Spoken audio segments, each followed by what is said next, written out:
रात भर हो गई है झमाझम बारिश और डॉल्फिन तैयार है अपनी नई ट्रिप के लिए। 7 सीटर बोलेरो न्यू को बना दी हमने 2 सीटर। भर भर के सामान पूरी तरह जो मन चाहे वो। इसमें का आधा सामान तो शायद यूज़ भी नहीं होगा, लेकिन ज़रूरी नहीं, हो सकता है कहीं स्टकअप वगैरह हो तो यही सामान अपने को सरवाइव करने को हेल्प करेगा, इसलिए ऐसा नहीं कर सकते। यही फ़ायदा होता है अपनी गाड़ी का। Good morning friends, welcome back to the channel explore to uncover once again. नई सुबह नई शुरुआत के साथ अभी निकल पड़े हैं अपने डेस्टिनेशन लद्दाख की ओर।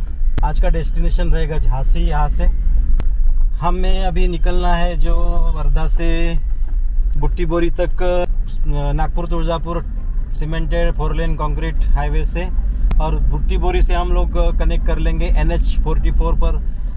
फिलहाल अभी झांसी की ओर निकलते हैं आज के डे 1 में डेस्टिनेशन के लिए। 5 बजे उठ के रेगुलर प्रिपरेशन करके हम लोग निकल पाए। गाड़ी में पूरा सामान रात में भरा। 7 सीटर को 2 सीटर में तब्दील कर दिया गया है। इसमें से आधा सामान शायद यूज़ भी ना हो, शायद उसको टच भी ना हो, लेकिन हो सकता है कि किसी इमरजेंसी में कभी अगर कहीं स्टक हो गए हैं तो इसी जो भी अपना सामान है उसी के साथ सरवाइव कर सकते हैं, तो वो ज़रूरी भी होता है। बहुत ज़्यादा हड़बड़ाहट से जल्दी से कुछ करना नहीं है। लंबी जर्नी है, इसलिए धीरे धीरे सफ़र को, मौसम को एंजॉय करते करते आराम से चलना चाहिए। चलते रहेंगे। आज का डे 1 देखते हैं किस तरह से निकलता है। सुबह का वक्त है, हल्की ड्रिजलिंग हो रही है। मौसम का इस समय कुछ पता नहीं चल रहा। काफ़ी बारिश हो रही है, रात भर झमाझम बारिश हुई है, तो गर्मी भी शायद लेट तक चली है और बारिश भी अभी लेट तक शुरू है। नवरात्र शुरू होने जा रही है, फिर भी बारिश चालू ही है। तो ये अभी NH44 लग गया है, बुट्टी बोरी आ गया है। यहाँ से हम नागपुर बाईपास को पकड़ेंगे। नागपुर बाईपास से ही हम लोग NH44 से आउटर रिंग रोड से निकल जाएंगे। मोस्टली तो हम लोग होम स्टेज या होटल्स रहेंगे, उसी में रुकने की कोशिश करेंगे, लेकिन हो सकता है कहीं पे आउटडोर पर ही अपने गाड़ी में ही रुकने की ज़रूरत हो या पड़े, या हमें अच्छा लगे कि गाड़ी में रुकना चाहिए, या फिर कभी कहीं रोड क्लोजर होता है, कुछ होता है, तो अपने पास पूरी चीज़ें होनी चाहिए। इसके लिए ही हमने पूरा सामान ले लिया, इसलिए एडिशनल बैगेजेस कुछ आए हैं, जिसके कारण पिछली पूरी सीट्स जो है वो भरी पड़ी है। अभी आ रहा है मनसर NH44 पे, जहाँ से राइट साइड में हम जाते हैं तो आता है रामटेक खिंडसी। सो नज़ारे अच्छे। सवेरे अभी यहाँ पे बारिश खुल गई है, जो ड्रिजलिंग हो रही थी वो भी यहाँ पे बंद हो चुकी है। इस वक्त गाड़ी स्पीड अच्छी मेंटेन कर रही है, गाड़ी में कोई इश्यू नज़र तो नहीं आ रहा है। भगवान करे ऐसी गाड़ी अच्छी तरह चलती रहे।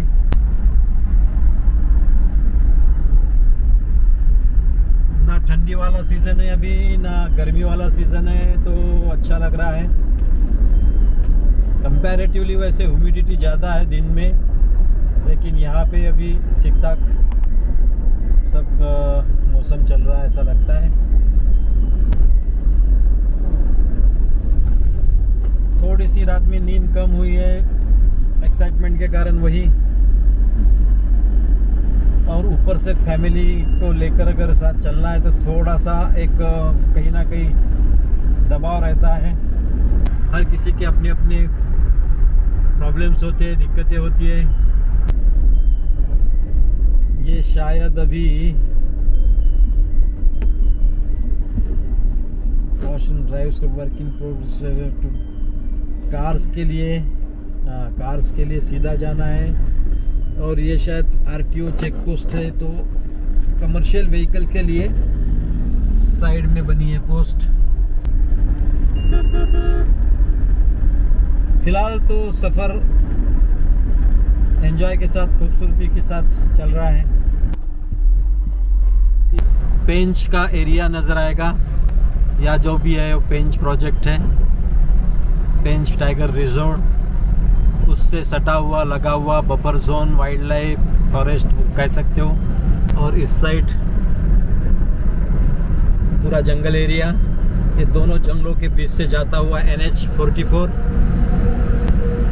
और ये एक लंबी दूरी का फ्लाईओवर अंडरपास वाइल्ड लाइफ के लिए, इसी को कहते हैं वाइल्ड कॉरिडोर।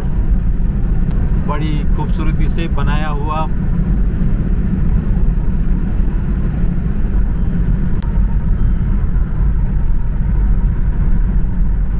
और ये NH44 के नज़ारे दूर दूर तक सीधे सीधे एकदम से मस्त, दोनों तरफ झाड़ियों के बीच से निकलने वाला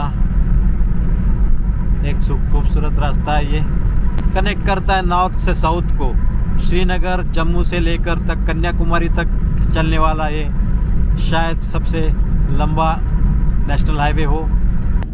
ये जो ग्रीन कॉरिडोर है पेंच सिवनी के बीच में का, इसके नज़ारे देख लो, बड़ा ही खूबसूरत है। रास्ते के दोनों तरफ ग्रीन कॉरिडोर बना गया है, तो ये जाने आने वाले ट्रैफिक के लिए और ट्रैवलर के लिए बहुत ही खूबसूरत, आंखों को शांति देने वाली, आंखों को प्रसन्न करने वाला रास्ता दिखता है। यहाँ पे नेचर को ठीक ठाक मेंटेन करने के लिए पूरी तरह प्रयास किए गए हैं यहाँ पे। और ये टोल गेट सामने 5वां टोल गेट है यहाँ अभी इस वक्त। ये अभी खवासा बॉर्डर पास हुई है। खवासा से पेंच का एक गेट आता है, सिलारी गेट शायद। तो ये फिर से एक वाइल्ड कॉरिडोर, ग्रीन कॉरिडोर, ये फिर से वाइल्ड लाइफ कॉरिडोर। तो ये जगह जगह पे जहाँ फॉरेस्ट आजू बाजू में है और जहाँ प्रोटेक्ट कर सकते हैं वाइल्ड लाइफ के लिए, तो वहाँ इन्होंने ग्रीन कॉरिडोर बना के रखे हैं।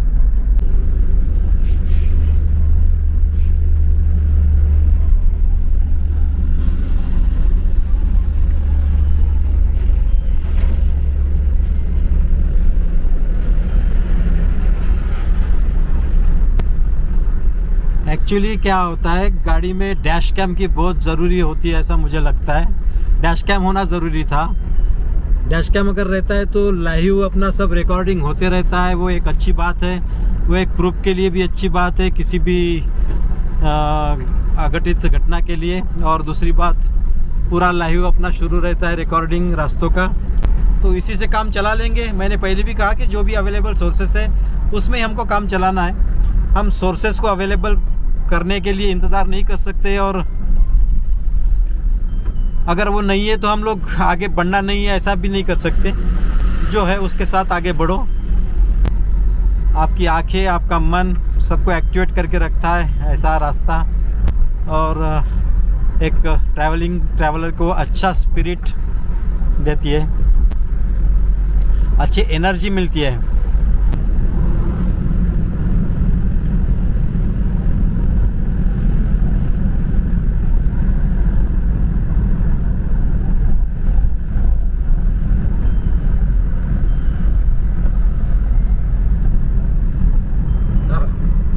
बहुत ही खूबसूरत, इस पे कोई अपील नहीं। अगर ये सारे हिंदुस्तान में ऐसे रास्ते बन जाए तो क्या ही कहना। यानी ऐसे रास्तों पे भी सफ़र करने का ही एक एक्सपीरियंस जो है वो बहुत ही खूबसूरत, और मन को कितना शांति और सुकून देने वाला, कितना अच्छा महसूस होता है, कितना अच्छा। आप इसको शब्दों में नहीं बोल सकते, शब्दों में इसको डिस्क्राइब नहीं कर सकते। इस एक्सपीरियंस को यहाँ पे ड्राइव करते वक्त जो मन को अनुभव मिल रहा है ना, वो क्या ही कहना। तो वाकई में इसको जो प्रोटेक्ट किया है तो बनता है। यहाँ पे टोल जो लगाया हुआ है, काफ़ी टोल लगाया हुआ है, लेकिन बनता है, कोई दिक्कत नहीं। क्योंकि अपने आप में एक एक्सपीरियंस है कि मेरे ख्याल से एक प्लेस ऑफ इंटरेस्ट बन गया ये। यही it itself is a picnic spot I think.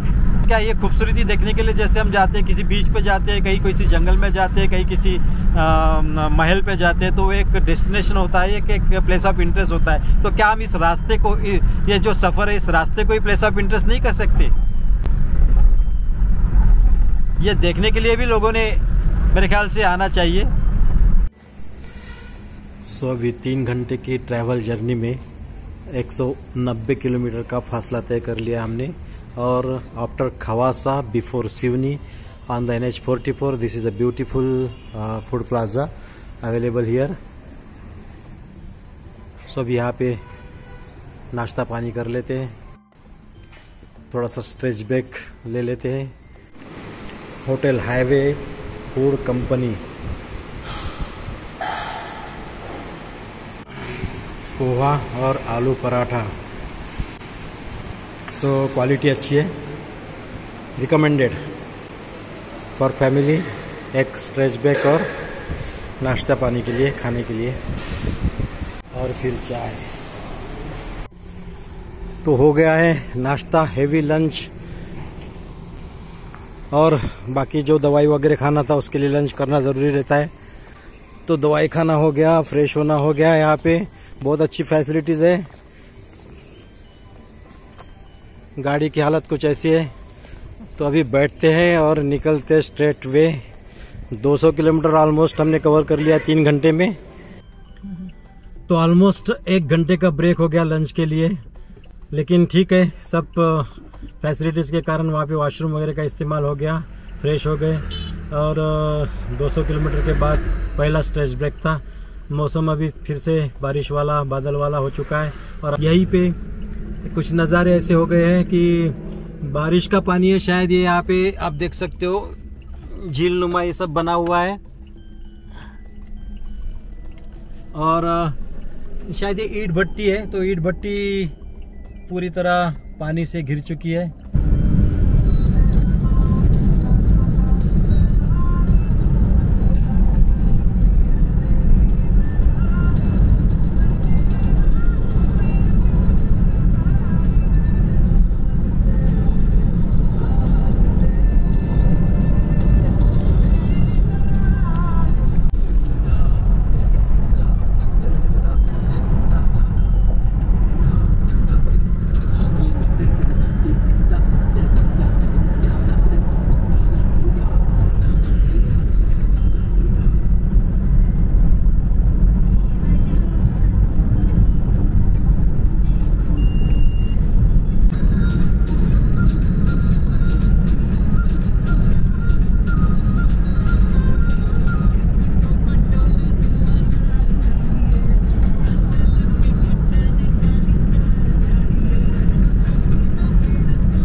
Dividers पे जो हरियाली वगैरह है वहाँ से पता नहीं कब कौन सा जानवर सामने आ जाए।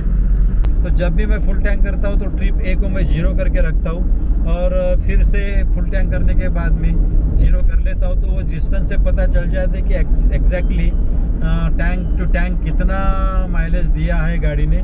तो अभी सागर में मैं इसको फ्यूल टॉपअप कर लूँगा तो पता चल जाएगा कि एग्जैक्टली क्या एवरेज दिया है फिलहाल। तो ट्री पे अभी दिखा रहा है 717 किलोमीटर, और फुल टैंक कर लिए 38.33 लीटर का डीजल हो गया है। तो 717 डिवाइडेड बाय 38.33 लीटर डीजल किया तो एवरेज मिला है अपने को 18.70 किलोमीटर पर लीटर का। तो नॉट बैड, परफॉर्मेंस अच्छा दे रही है अभी बोलेरो नियो।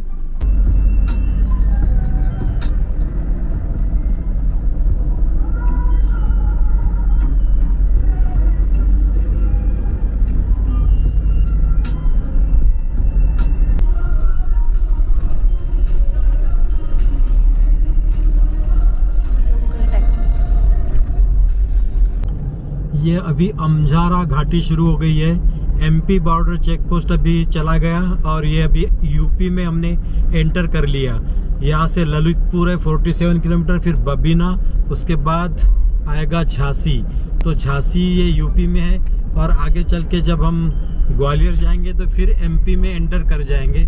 और सामने दो बाइकर जो इनकी गाड़ी कर्नाटक से आ रही है, तो बाइकर से लद्दाख जाने वाले लग रहे हैं, अपने साथी दिख रहे हैं। बारिश है, रास्ता स्लीपरी है और इस रास्ते पे गाय बैल जो भी है, स्ट्रे कैटल्स मैंने पहले ही बताया मैंने, बहुत ज़्यादा है। लेकिन ऐसा लग रहा है कि वो स्पेशलाइज है, यानी सुलझे हुए बाइकर्स लग रहे हैं भाई। दोनों पूरा फुल किट के साथ, पूरी तरह से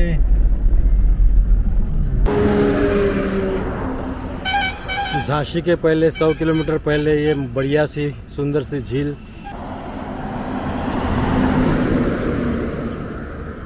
और ये कुछ ऐसी सुंदर सी झील, काफी खूबसूरत।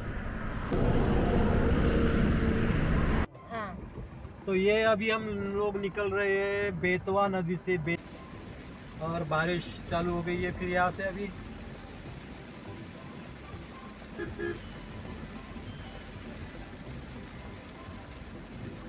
तो आप जैसा कि जानते हो चंबल के बीहड़ों का झांसी और ग्वालियर भी कुछ हिस्सा बन जाता है। मुरैना जैसे गुना है, तो ये एमपी यूपी के कुछ पार्ट्स में फैला हुआ जो चंबल की बीहड़ और चंबल की जो घाटियाँ बोलते हैं, तो उसमें का ये हिस्सा है।